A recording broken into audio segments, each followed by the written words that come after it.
Today on Educate the Culture, we got a special guest here, man. I'm excited about doing this interview right here because me and this brother, I'm gonna put it like this. I feel like this is one of them stories where we started at the bottom. Now we here. Yeah, man, it's a full circle right here, man. I met this brother. I don't know where he was at in his journey, but from the outside looking in, I want to say based on the journey that I watched, when I met him, we were at the bottom. Now we met at the mountaintop, man. All right. Yeah, this is a good brother. So we on right now along with my co-host, Miss April Steed. How you doing, April? I'm good. So we on with Mr. David President, man, the traveling tailor, man. How you doing, brother? I'm good, brother. Thank y'all for having me, man. Yeah, Hey, man. man. Listen, David, you fly with the suit on here Well, now. you have to All right. represent. Yes. That's what's up, man. I wanna start from a place, man. We met, we stumbled, we met like so ironic. I was trying to find myself in life, working at the gym. He was working out at the gym. But where were you working at that point? At that time, I was working downtown. I was an area sales manager for Marriott. Wow. In Columbia, in right? Downtown Columbia, yeah. Right. Okay. Oh, Yeah. it makes sense when Yeah. I got you. Yeah, I got it now. So he came in the gym and he just asked me to check him in. He left his key fob, and when he asked me, I said, "Where you from, bro?" And he was like, "Charleston." I said, "I'm from Charleston too."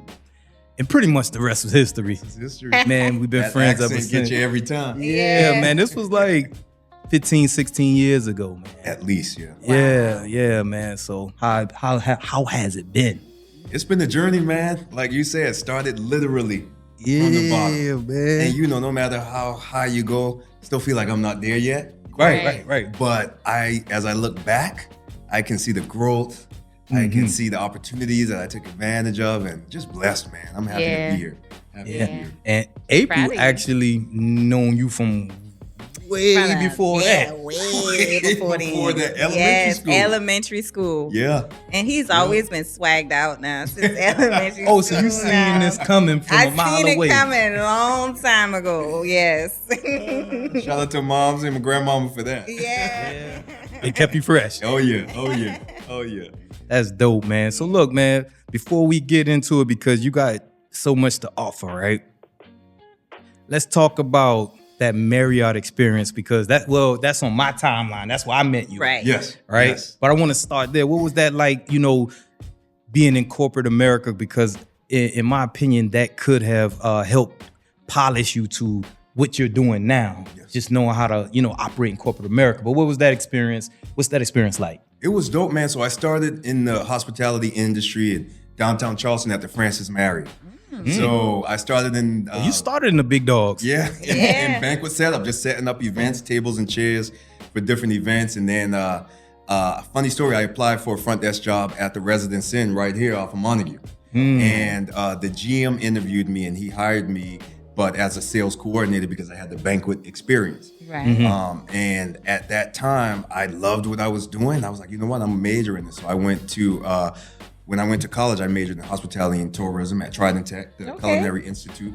And then my career just took off. They moved me to Columbia. That's why I moved back to Columbia where we met. And from there, it's been over 20 years. I'm a VP of sales and marketing now, the only black one All right. in the company. That's what's I up. oversee the whole luxury lifestyle division for Shana Corporation. So we own, build, and manage hospitality assets in Italy, Greece, U.S. and Bahamas, and I oversee that entire division now. So Now, it's David, been a blessing. that's a blessing. It truly has. Yeah. So I love hospitality. I'm a people person. Yep. So being around people, working with people, I've always loved to do that, and it's just helped me flourish and become the man that I am now. Yeah.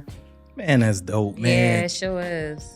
Just watching your journey from afar. And, like I said, where we met, and I don't know if you remember, man, you hit me when I moved to South Florida, and you hit me and told me, hey, we coming down there for a quick vacation. And we were struggling so bad then, man. now it's time. Now that we're at the top, man, it's time. We got to go back because we got to redeem ourselves. Let's do Right. it. Let's do it. Because we not struggling no more. No. Yeah, It's easy. Right, man. Oh Lord. Yeah. And then, you moved a few places after that. What caused the movement? Like, because, like I said, you're from Charleston, you moved to Columbia, you moved back to Columbia, then you went several different places. Yeah. I've known you've been to Tampa, DC, Dallas, all over, man. So what caused all that movement? So mostly my career. Yeah. That's one thing that hospitality has afforded me, to be able to travel the world, live in different places. And I was young and hungry, and they let me get a foot in the door, and that was it. And I realized, so when they moved me from Charleston to Columbia, they paid for everything, they took care of me, and then they moved me from Columbia to St. Augustine. But I lived in Jacksonville, and I would drive to St. Augustine. I was a national sales manager for a resort called World Golf Village. And they moved me down to St. Augustine, and something just clicked. I'm like, if I stick with this career, not only can I move around and see different places, but I can also grow, climb that ladder. And any and every opportunity that came about, if it was the right one in God's timing, I would go for it. And if I got it, I'd move. I ain't had no kids, nothing holding me down. All I had was that fire inside me, man, and I knew what I wanted to do. And when I look back, I always wanted to be a VP. Even when I first got in this career, I would see the VPs come in and out. These guys sharp, they making, moving, and shaking. Yep. And I always wanted to get there. And so I did what I had to do to climb that ladder. So moved to St. Augustine. And the funny thing about it is they hired me. I was already with the company, but I had this tattoo on my neck. And I got this tattoo when I was 19. Right. Come on. I mean, and it's my name. Oh yeah. They hired me, moved me down there, and I got there, and I was the only black person. And they called me in the office. We got to do something about that tattoo on your neck. Because it was a prestigious golf resort. Right. Yeah, wear a turtleneck. So, them boy made me go to Sephora, get tattoo makeup, and I had to wear this thing every morning. So all my shirts, brown. Now I look dirty. So I was like, no. So I did that for about 9 months, and then I left. Yeah. But I was already in Florida, so it was like the floodgates had opened. Right. Yeah. I had the experience, I had everything, so I could really go anywhere. So I went to Daytona Beach, and my career just took off from there. Wow. But so I didn't know you went to that many different places. yeah. Yeah. I bounced around, and then from Daytona to Tampa, and then I met my wife in Tampa, and then she got promoted with her job, and we had to move to Maryland. That's how I ended up in DC. I left Tampa, went to Maryland with her, and we were there for about 9 years before we moved to Dallas. She's from Florida? No. Her family lives in Richmond, so she's a military brat. She's been all over. Her family settled in Richmond. She moved to Florida for me, because we started dating long distance through a mutual friend. And then she moved to Florida, and then she was there for about 6 months, and she got promoted.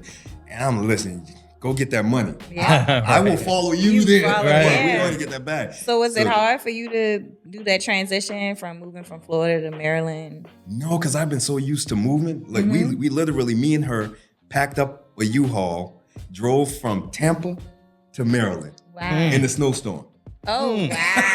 Yeah. That's my ride or die. Yeah. That's about 12 hours. 16. 'Cause it was snowing. And Yeah, it was bad. That poor U-Haul. I don't know how we made it, but we did, and we got our feet settled there, and I ended up liking DC. Yeah, Being in Charleston, we ain't used to snow, having to shovel your car out and everything, but it grew on me. They call it Chocolate City for a reason. Yeah, There's a lot of opportunity there, and I took advantage of that too. Yeah. So how quick was it? How hard was it to find something when you got there? So the good thing is the company I had worked for, they knew my situation. Okay. And they had just opened a hotel in Annapolis, Maryland. Oh. So I was an assistant director of sales in Tampa, and they gave me a shot to become a director. And they moved me. So God is You blessed, amazing. boy. Listen. Not only was I going to move anyway, Yeah. but they provided me an opportunity, and they moved me. So when I got there, I already had a job. I was a director. I was young, still wet behind the ear. Wow. But I had proven myself in Tampa, so they opened that door for me, and I got there and killed it. Yeah. So, Dang, David. Yeah, That's so super strong. Like, Bro. And this whole time, you just kind of stepped out on faith and just. I just did it. I remember the Blossom. first time I left Columbia. Yeah. Just like James, when he was driving back to Charleston, when I left Columbia, because I left everything. I left all my friends, everything to take that job. And I packed my little beat down green Cadillac up with my clothes. I had a and burgundy just Cadillac. left. That, Bro. that same story I was Yeah. telling you. I was Yeah. in a Cadillac. I was in my green one. But I cried. Damn near the whole way to All right, I don't feel bad. Florida. Yeah. I thought it was just me. Because I didn't know if I was making a mistake. Right. When you pack up and you leave everything you know, Yeah. just because you feel like this is the right thing, but sometimes it don't always turn out. I cried the whole way down there, bro. But it was the best decision I ever made in my life. Even though when I got there was people treating me like shit because of the tattoo on my neck. I needed to go through that. Right. Yep. It all worked out in the end, though. The sun shine after every storm. Oh yeah. Yeah. Oh yeah. So it's shining now. And when you move to that Maryland area, I want to say, don't quote me on this, but I believe Baltimore is the most black wealth city in the United States. So I'm sure you could PG see County. that. That's what they call it. Prince George. Ooh. Yeah. Mm. It's Prince it's the highest net worth of black Right. families in America because of the zip code. You got all those business owners and government officials and everybody that lives in that PG County area. Yep. So it's thriving. Yeah. Nah. It's huge. Nah, I love that. And I wanna ask you this, right? Because I like this setup you got on right now, Yeah, right? Thank you, man. Where did you get this from? Oh, the traveling too. All right.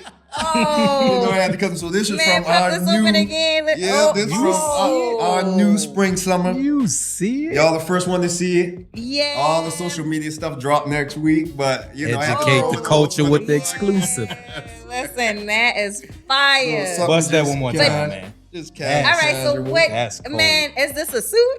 So it is a suit, Okay. but I wanted to do something that was a little different. So instead of buttons, we did a zipper on it, did a jogger waistband on it, and just made it fun. I'm wearing it with sneakers. You know, I travel so much. When I'm in the airport, sometimes the suit gets stuffy. Yeah. So I can just throw this bad boy on and rock out. So you the designer? I'm the designer. Man, is he a designer? Yes. Let's back up. Let's roll the tape back. So look, man, let's start there too, because you a bad boy, man. Yeah. Right? You a bad boy. How did you get? Well, we know where where it started from with Granny and Mama. Yep.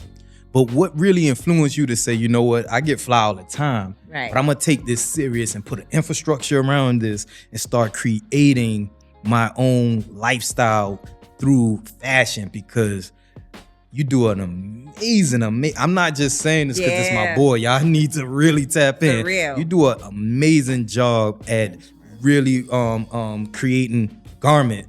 You make it look good. You present it well. But where does this inspiration come from? Since I've been a young boy. Like I remember enough. going to free lunch. I loved Orlando Magic, but my grandma couldn't afford me a jersey. I made one. I took a t-shirt, cut that bad boy up, drew the number on the back, made the short pants jeans that go with it. Couldn't tell me nothing. It was a horrible design.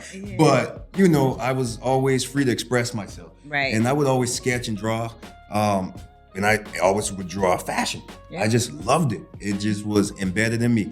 So I started out with a t-shirt line, which you supported me. You had some of my t-shirts and polos. You know what? Now that you say that, T-shirts. Yeah. Were you in Columbia when you started that? I started it in Columbia, and then it took off when I moved to Florida.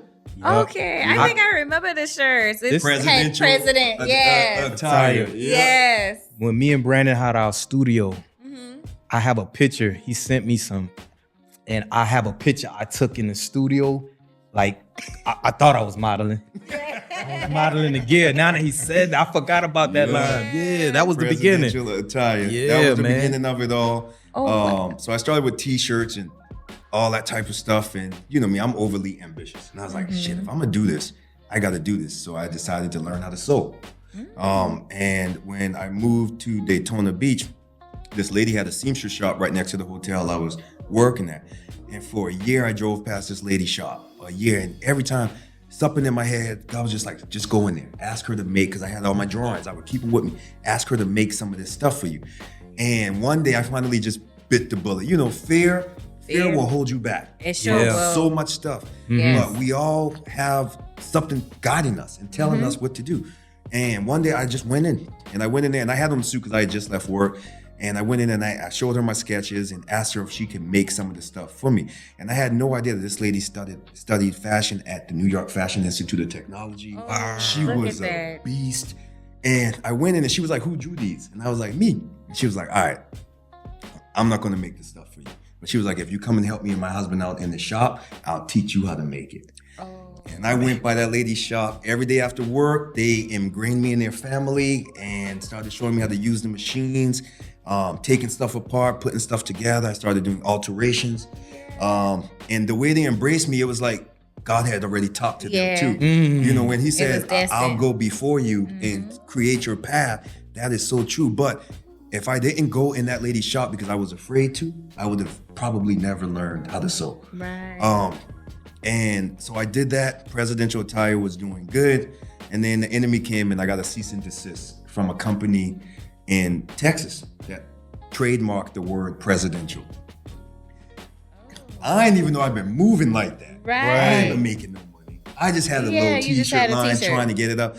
The lawyers emailed me, shut me down. So anything that had the word presidential on it, I either had to burn, get rid of, or whatever. And I had to order all these shirts and all this stuff.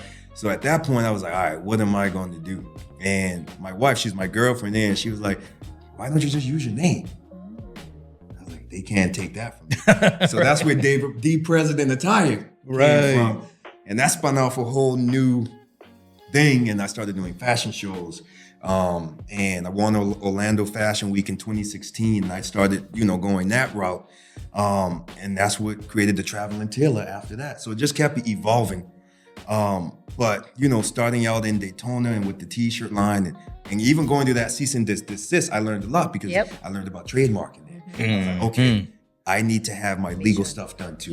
It's okay to say you got a business and you got this and that, but if you don't have that legal... That T with that R. That makes a big difference. And I had no idea, until that happened. So, I got through that, started D President Attire, and then I just took off. I started sewing non-stop, bro.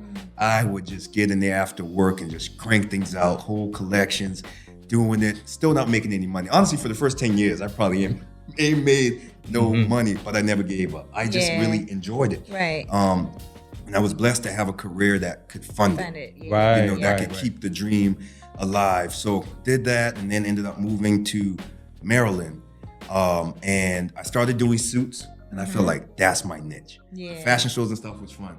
But when I started doing suits, that's when the light went off, like this is what you should be doing. So started doing suiting, and then COVID hit. So then I started traveling to my clients. And one day I was leaving Charleston, and I hashtagged the Traveling Tailor on a post. And I said, oh shit, let me trademark that right now. Trademarked it, and that's where the Traveling Tailor came from. And business started to pick up, and then I couldn't keep up with orders. So then I had to build a relationship with manufacturers and found the perfect manufacturer that I've been with now for over 6 years. And I design and create, and they make everything for me. So I no longer have to sew. I just do what I love to do, which is the design part of it, and work with people. Man, David, and then look at all the details in that. The details, man. And then you just got the right swag for it. It's just like the perfect suit.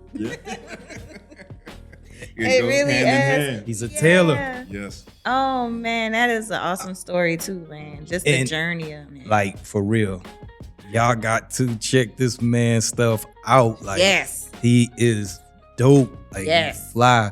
We was actually planning to do this for a while. Like, I had to get him on here because I need y'all to check this guy out, man. And he's like, if I had to give a definition for like passion and ambition mixed in one, voila, that's this guy. Like past vision. You need to trademark that. Put it on the shirt. That's a fact, man. Because I watched The Journey, man, and you know how sometimes you can just sit back and watch somebody and smile, especially when you know part of the journey. Yep. And you made it look so good. Like, even if there was struggle involved, we don't see it. Yeah. You know, and we know, you know, anyone with good sense understand that someone who has a business encounters some sort of struggle. Right.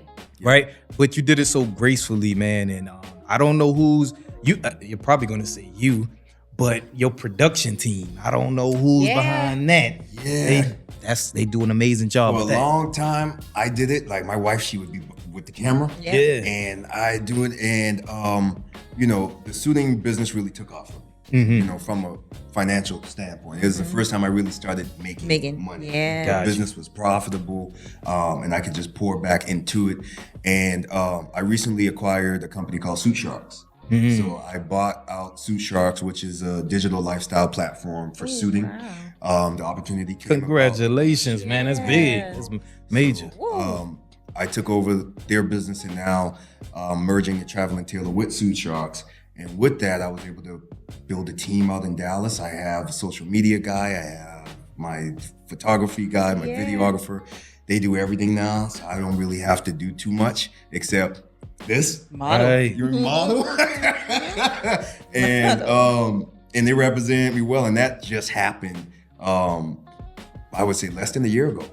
Before that, it was me, my wife, and I had a few camera people here and there that I would pay to do stuff with. And I'm loyal. Once I find somebody I love to work with, that's it. we family. Yep. You know, so my photographer in DC, Alex, she was my sales coordinator in the hotel, and she had a passion for photography. So I would just have her shoot me, coming to work wearing suits and everything.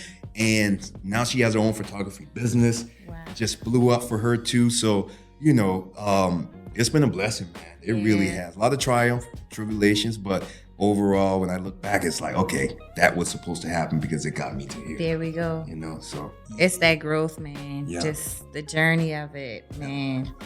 Wow, that's a Consistency. beautiful story. And you said something too that I appreciate, and I'm sure both of you can too, because when you see people growing, all the time, not everybody is like, go brother, go. Yeah. You know, a lot of time it's like, you know, or some type of salty vibe. But so I appreciate you saying that because it's always good to have people rooting for you, knowingly and unknowingly, man. That means a lot, brother. Yeah, likewise, man. I get it actually motivate me too when I see my people doing well. I'm like, man, you know, let me get on my stuff. You know what I mean? Let me get up too. So it helps both ways. Like, so me just genuinely like really watching you being like, man, I'm just so proud. Yeah. And then it light a fire under myself as well. Yeah. And see, you a brother, like you in a suit. That's something that we don't see in our community. Like we from the city, or we all from Charleston. We don't see a lot of men wear a suit and just identify themselves as a man in a suit.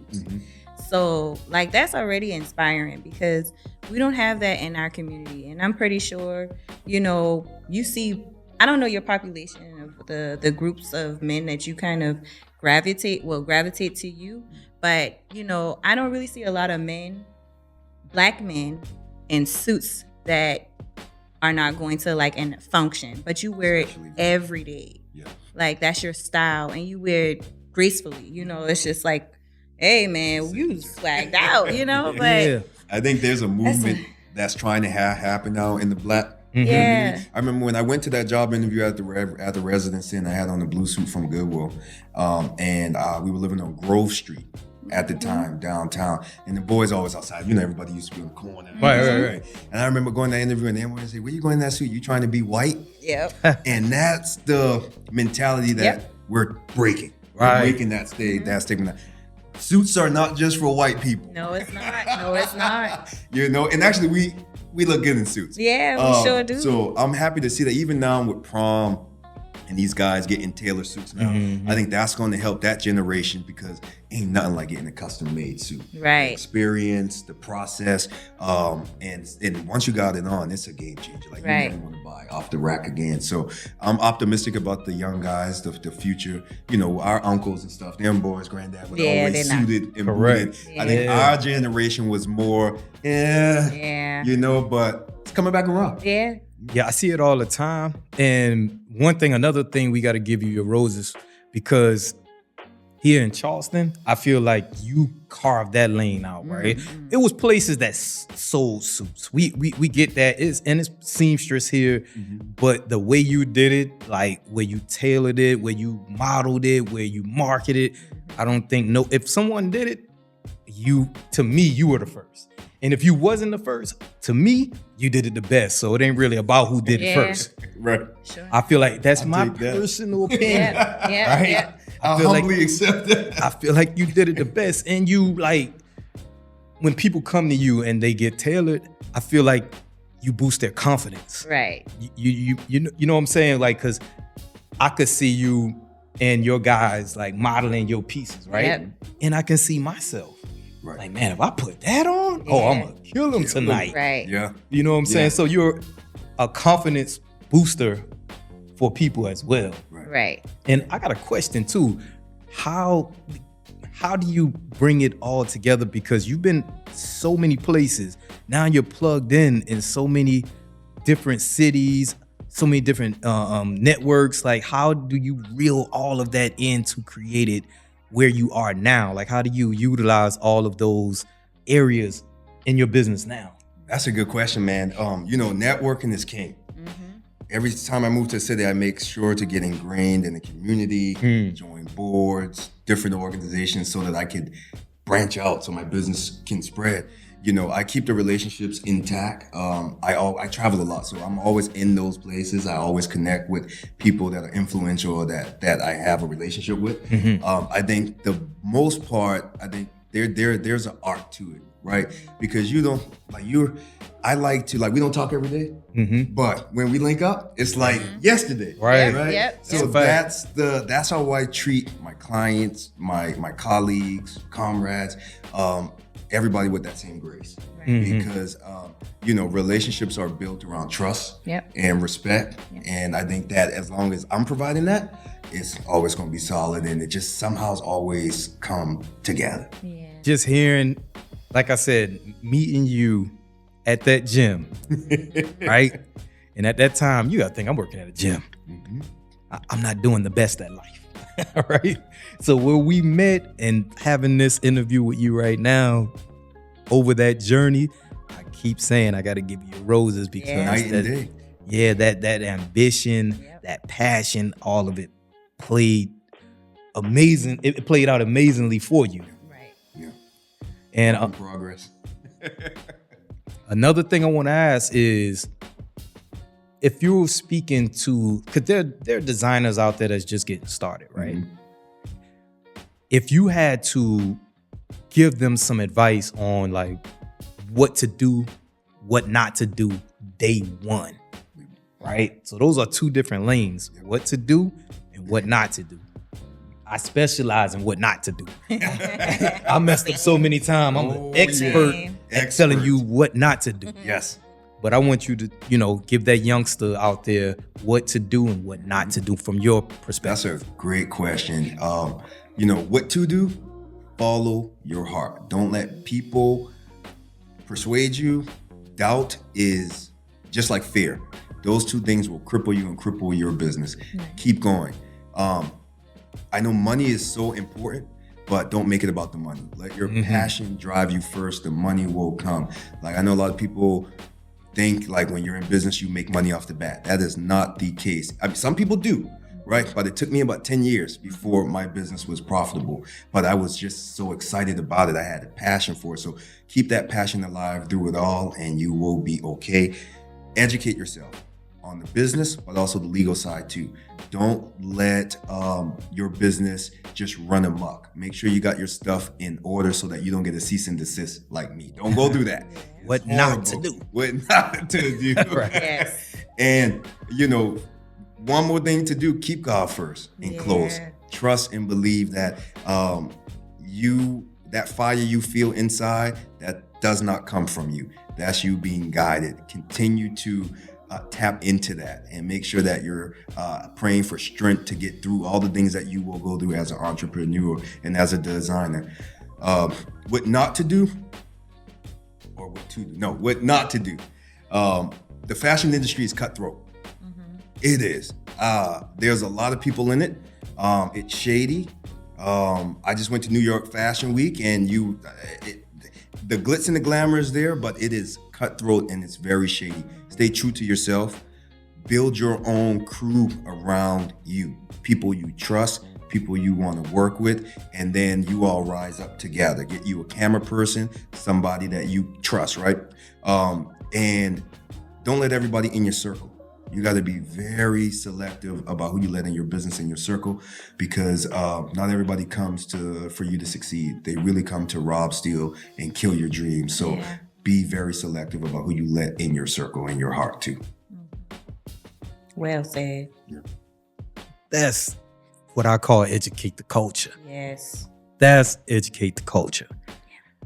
Just like we're educating the culture, this man is making the culture look amazing. Yep. Right? And I want you to, because I don't want to be selfish, because I don't want to be the only one out here looking good when I come and get tailored. So, like I said, I don't want to be stingy and selfish. So, unfortunately, let everybody know where they can get as fly as me when I come to you. Hold on. So, you do customs for ladies? Because I wear the suit here. Put some heels on, and listen, I will rock the heck out of the suit. Yes. Sorry, y'all.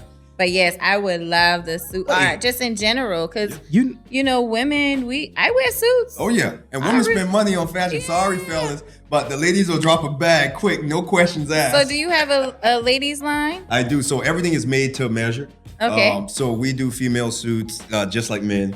Coats, jackets, shirts, skirts, whatever you need, we can create for you.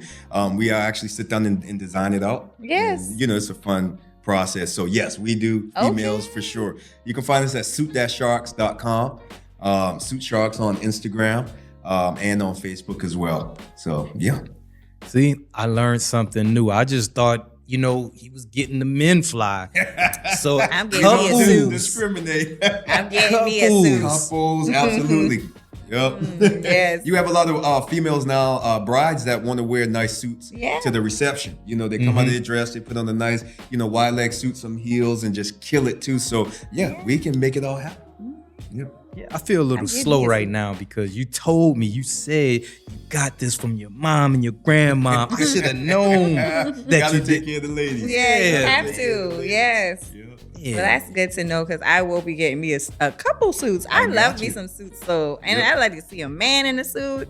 We can have fun with it. Yeah. And look, man, like I said, man, it's a blessing to watch this come full circle, man, and just watching you prosper and blossom into what you have. You are a great example from our community, from our city, homegrown. You come back, you give back, you do things locally. And man, it's just an honor to have you here, man. Likewise, man. I appreciate y'all more than y'all know, man. And y'all rise and what y'all are doing, educating the culture. Amazing. I know we chop it up on stocks. Different things, like there's so many avenues we could go down here. I know, man. Sure enough. And just providing this, I think, is a huge thing, especially for everybody that watches and the people that y'all interview. It's strength. It's just powerful. Yeah. It's powerful. So I appreciate just watching, not even just being here, but seeing what y'all are doing. Thank you. So thank y'all for real. No doubt. And one more time, give the people, I want them to really be able to tap in with you. One more time. I want you to give your contacts again. Holla at me, suit-sharks.com. You can also find me on Instagram at suitsharks. Most of y'all probably follow me on Facebook already, but David President on Facebook as well. Check him out, y'all. For real, he is ladies, fire. This is somebody to for your sons to follow. This is the one. Yes. Get your sons on Facebook, Instagram, follow this guy. I agree. All right, thanks, man. We appreciate y'all, you, man. Yeah. Absolutely. Appreciate That's that. what's dope. We educating the culture. Educating Yes. the culture. Yeah. Sure did.